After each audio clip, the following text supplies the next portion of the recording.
Hello there, Alaskans, wherever you are. Welcome to the Must Read Alaska Show. Coming to you from somewhere in Alaska. This is the place where we talk about, you guessed it, Alaska.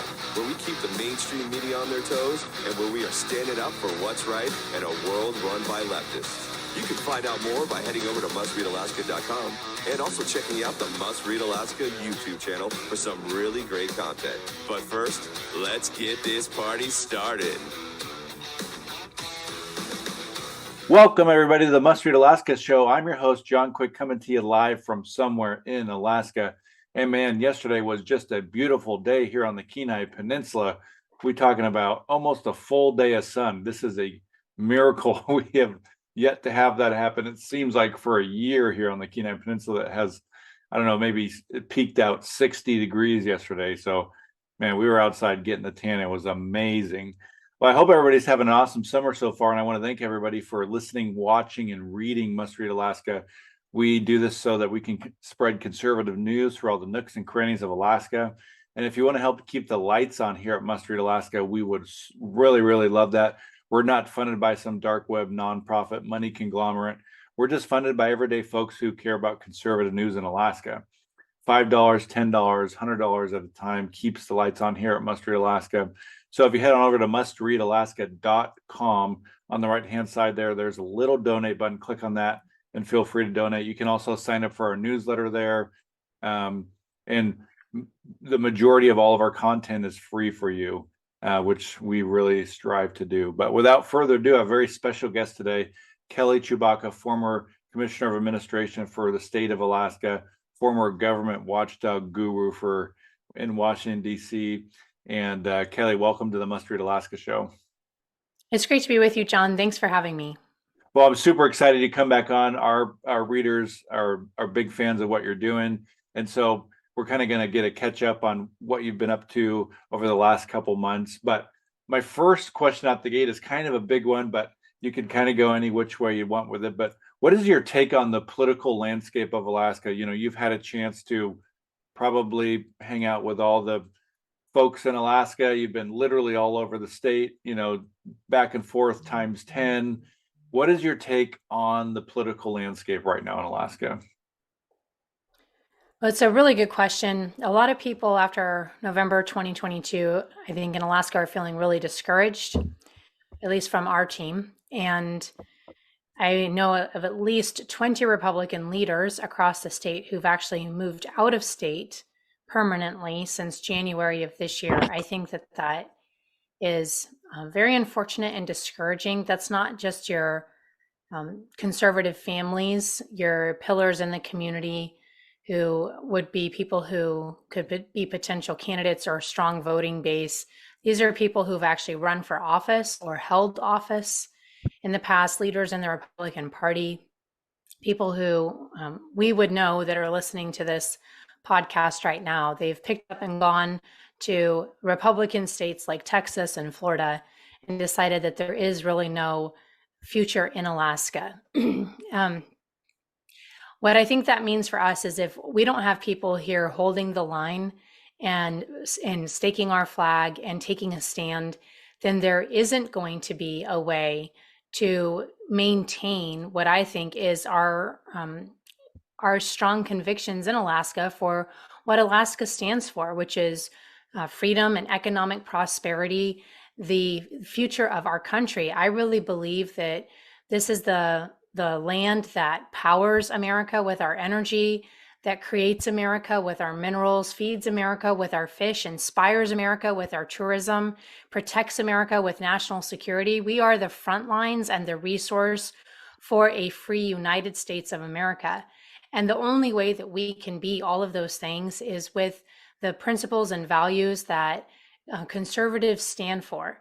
And it's not going to be through things like government welfare, government handouts, and government control, and government overreach, which is what other parties in principle stand for.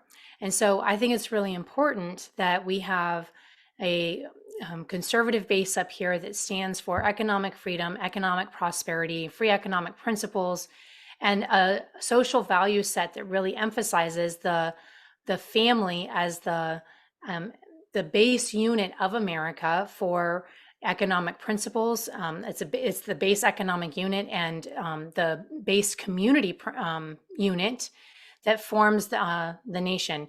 You can have the family without a nation, but you cannot have nations without families.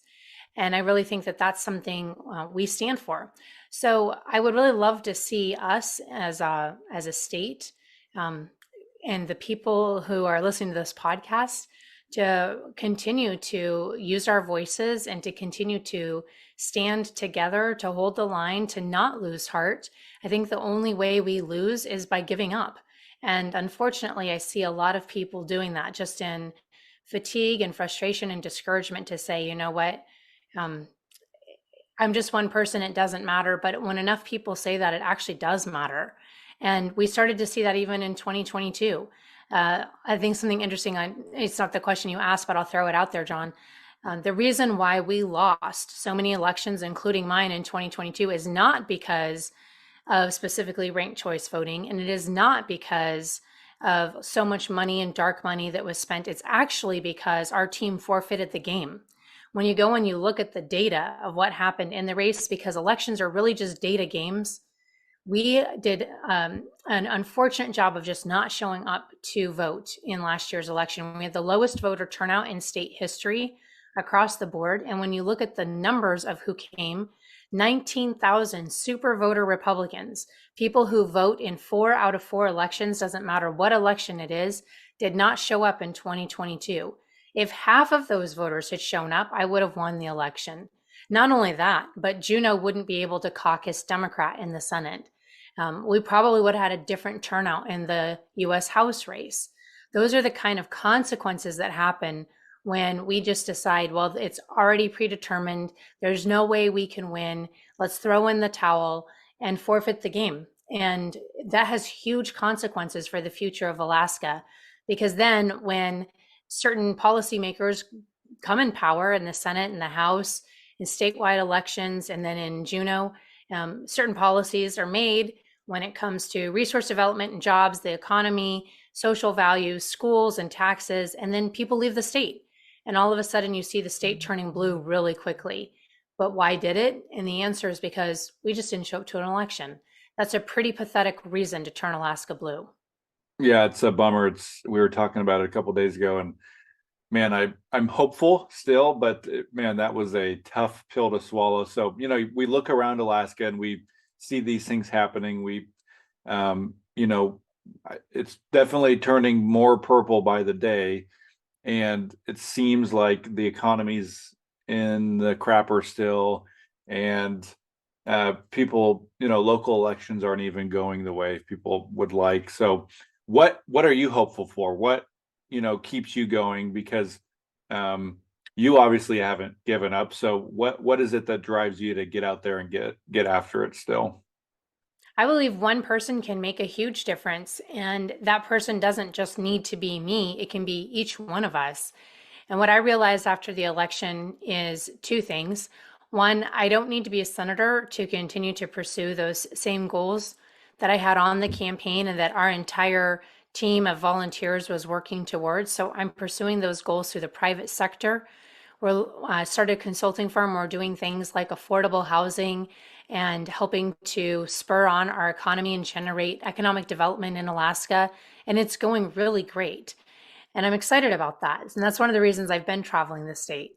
The other thing that I'm working towards is one of the pillars we were working on in the campaign, which is election integrity, making sure that our elections are on track and that we do things like increase voter turnout. And I'm advocating with the legislature and with the help of a lot of people who are listening right now to overturn ranked choice voting, because the more that we've looked into what actually happened last year, I do think that there's a strong correlation between the onset of ranked choice voting and the lowest voter turnout that we saw in state history. And so there is a correlation there with voter suppression.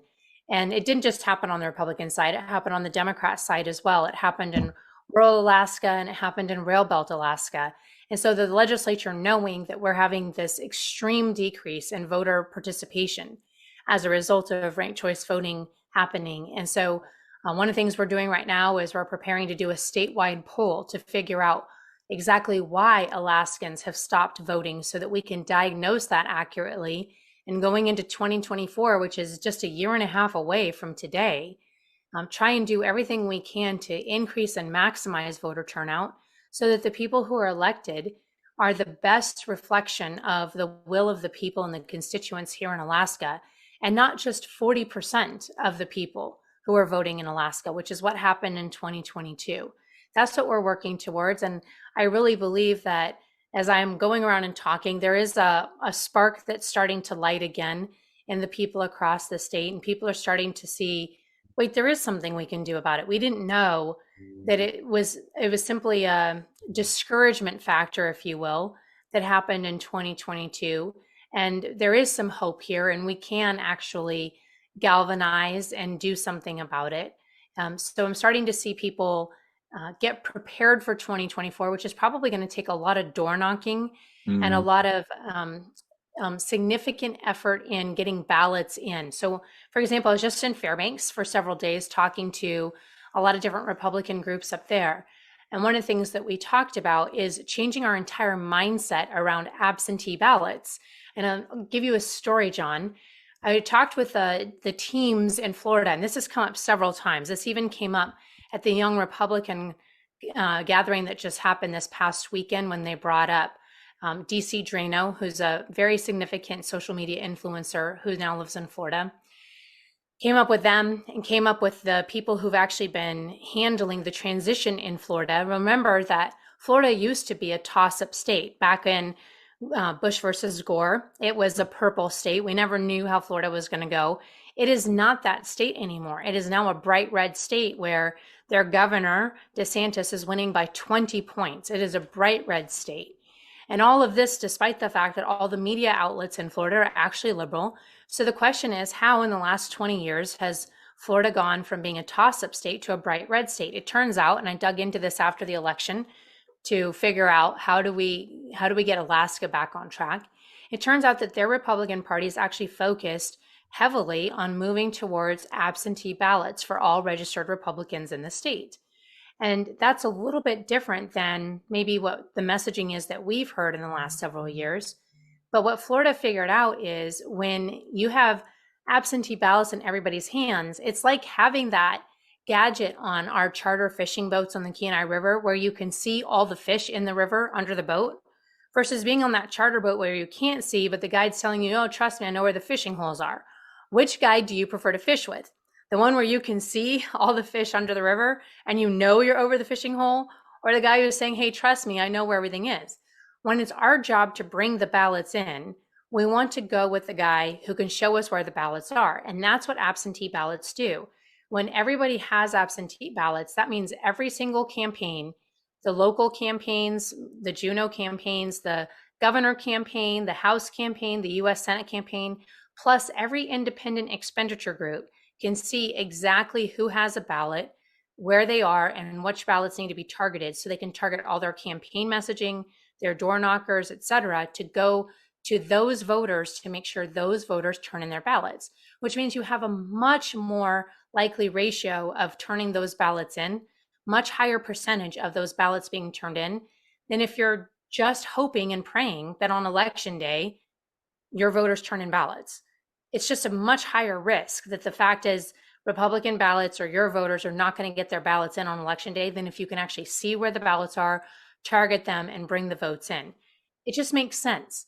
And so all of these voters and ballot leaders and campaigners in Florida are telling us, look, if you really want to mobilize your vote in 2024, Republicans, put in for absentee ballots. It's the smartest thing you can do. Work as a team.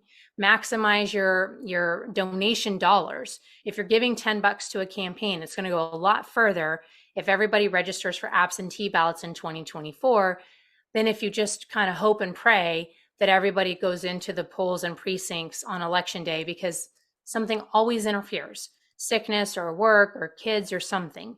So register for absentee ballots. We have a much stronger likelihood of being able to win our elections that way. That's awesome. So you've been around the state like we've talked about. You have this new thing you're doing called Preserve Democracy. Not necessarily new because you've been doing it now pretty much since the election was over. So give us a little update on that. Just Preserve Democracy. I know that you're working really hard at educating people on ranked choice voting. So how's that been going? First, I want to say thank you to all of our donors and supporters for helping to make this happen. We've been extremely busy. We've been going around the state doing education campaigns and helping everybody understand what happened in 2022, what we've been hearing, what's going on, what the data says. So those tours have happened in Southeast, the Peninsula, the Valley, Anchorage, Fairbanks. That's gone really well. I testified before the Alaska State Legislature on House Bill 1, which is to repeal ranked choice voting. So everybody listening, those bills, House Bill 1 and House Bill 4, which both support overturning ranked choice voting, those are still pending. So you can contact your legislators in the Senate and in the House and tell them that you support House Bill 1 and House Bill 4 to overturn ranked choice voting. If you need talking points, my presentation is on our website at preservedemocracy.com. And you can look at that PowerPoint presentation under resource and figure out what some of the talking points with the data could be that you could use with your representatives. Another thing that we did is we ran a Get Out the Vote campaign in the Anchorage Muni race. The idea behind this was to do a pilot project, John, to figure out, can we actually mobilize voters to vote? Because we saw in 2022, we had such strong voter drop off. And so we used some of the same methods and techniques that they were using in Florida. We used one of the top analytics firms, data analytics firms in the country, to target voters who normally vote in every 4-year elections or the 2-year elections. Maybe they don't vote in muni races, but they could be prompted to vote. And we just put a ton of money into it. Thank you, donors, for helping with that. And we used thousands and thousands of text messages and digital ads. We used dozens of phone calls to each voter and mailings. And we targeted just 2 districts because it's just an experiment. And what we saw is that it didn't move the needle at all. Those districts didn't have any higher voter turnout percentage than the other districts, which was extremely surprising and disappointing, but also helpful, because what it shows us is that the typical methods used to drive voter turnout in the past, despite the high quality campaign, the proven methods, and the ton of money, it's not moving Alaskan voters. And Anchorage is 40% of the state. That's helpful because in 2024, it means if you were to drop millions of dollars on text messages and phone calls and mailers and digital ads, it's not actually going to increase voter turnout. So what is going to increase voter turnout?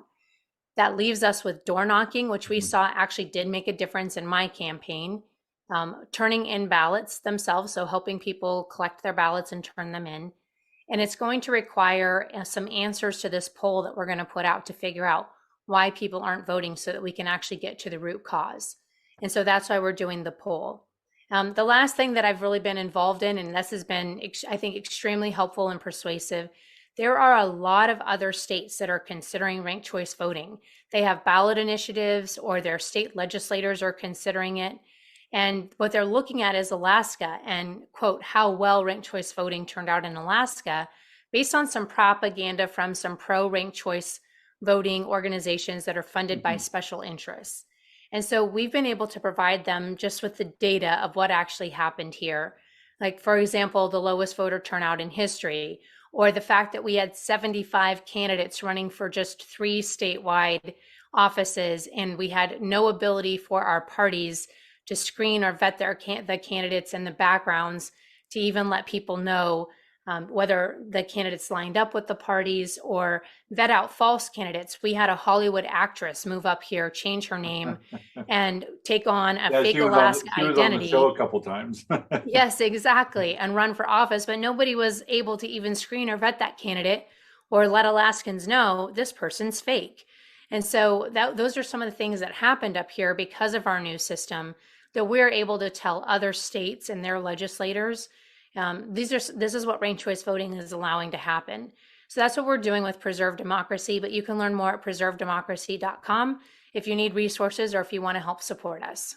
So let me walk myself through this strategy just so I can understand it, because I'm just now thinking about it, and I think it's something that we haven't done in Alaska. So absentee ballot chasing, let's say, there's a dozen people out there knocking on doors. They knock on the doors of Republicans. They help them register as an absentee ballot person. And then they follow up with that person during the week or two before the election to either help them turn in the ballot or mail it on their behalf. Is that kind of some of the strategy that happens in Florida? Yes, exactly. You got it right. And even in the beginning, I'm not sure that you need to go and knock on their door to help them register as an absentee. That could be done through phone calls or even through mailers, or in the Republican district model, districts can do that. Mm-hmm. Districts can own their own data sets and really mobilize their own districts to get their Republican people to register with absentee ballots. That's awesome. If you are in leadership in the Republican district and you're listening to this, that is a strategy that I don't know anybody's doing in Alaska. And man, that could be a game changer. So kudos to you, Kelly, for gleaning from Florida and figuring out kind of what set them apart, because man, that just makes total sense. So what the Florida people have said, John, again, think of it like the fish model. It tells us where the fish are. The Florida people have said if we implement this and implement it effectively, we could turn our state 20 points red and a minimum 10 points red across the entire state. That's what our population demographics tell us. That's what we have here as a bench. My concern is if we don't turn on this quickly, what we'll see is a continued attrition of not only Republican leaning leaders, but also Republican leaning families.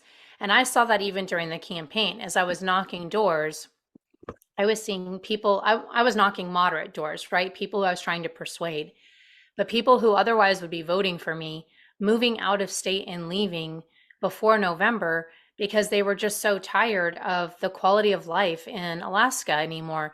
The schools and the public safety were just so draining for them. And sometimes it's jobs and economy.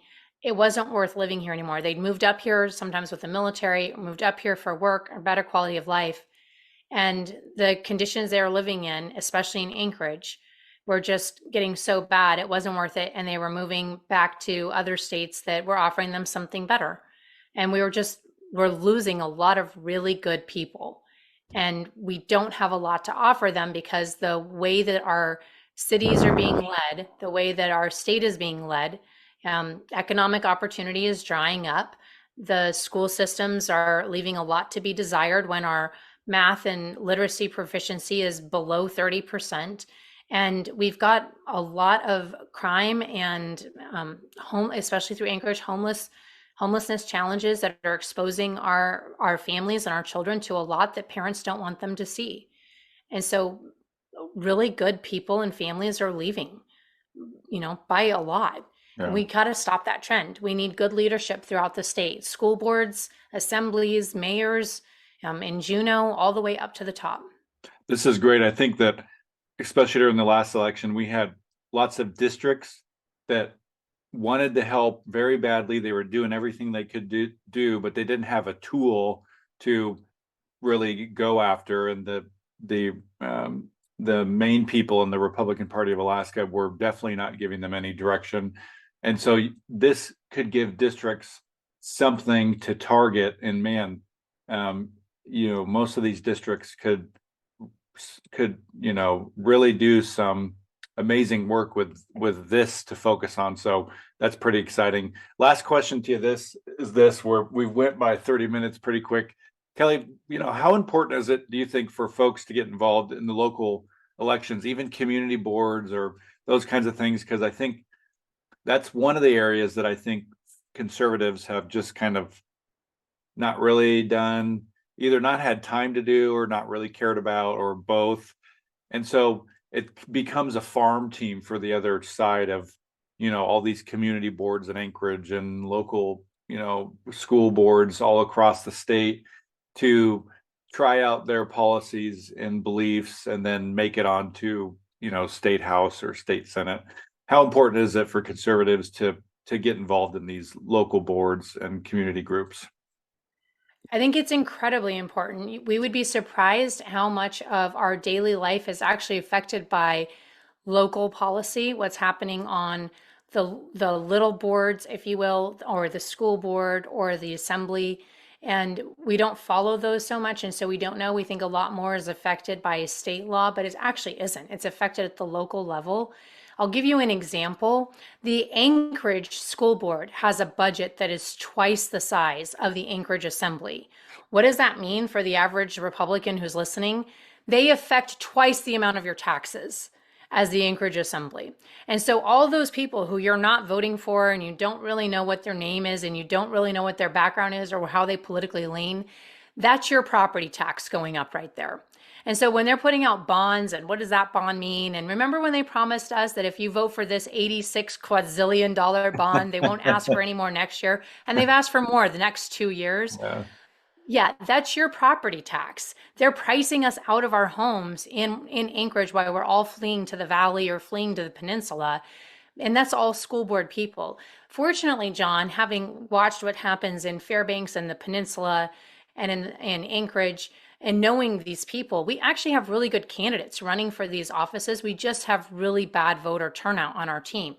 Interestingly, there have been articles in the Atlantic, in Politico, et cetera, where the Democrats in Alaska have laid out their blueprint for taking over Alaska. And over the last, 15 years, these blueprints have been laid out in these liberal publications. And it starts with these little local elections where conservatives aren't paying attention. We'll take over the school boards and the city councils. We'll take over the neighborhood boards. You see those little signs posted, neighborhood council meeting. They'll take those over and they'll train up their bench of leaders. And then they'll just gradually progress them to the next level of leadership, school board, assembly, and then they'll run for Juneau. Then they'll take over governor, and then they'll take over the U.S. House of Congress, and they'll take over U.S. Senate. It's working. Have you noticed? Yeah. And so I think we need to understand, if you don't believe me, believe them.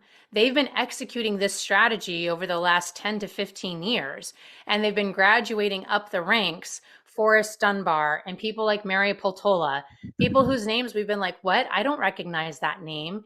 And they've been going from these little tiny no-name positions, very quickly escalating them up into state house positions. And then they intend to take over our US Congress and US Senate positions. And then all of Alaska, we won't be purple or slightly pink. We're going to turn bright blue.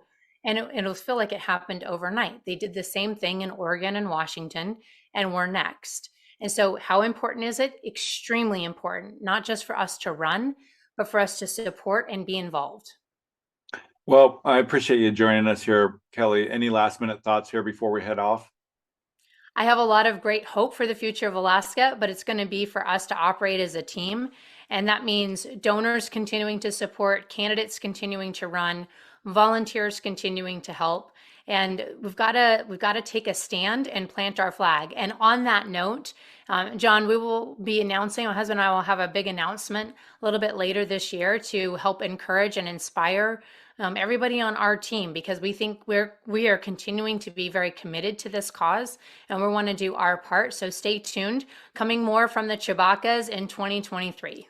Nice. Well, I really appreciate you joining us, Kelly, here on the Must Read Alaska show. And for folks listening in, maybe you just caught the last half of this, you're going to want to go back and listen to the whole thing, because Kelly Tshibaka shares a great secret sauce on how we could potentially win elections all over the state in 2024.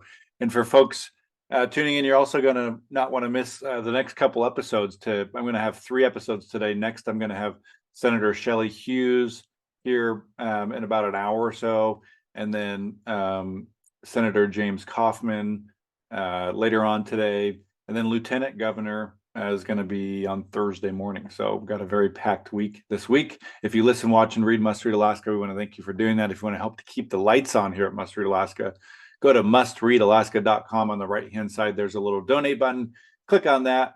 Every $5, $10, $100 helps us keep the lights on here at Must Read Alaska. Until next time, I'm John Quick from somewhere in Alaska. Thank you so much, Kelly, for joining us. Thank you. Bye.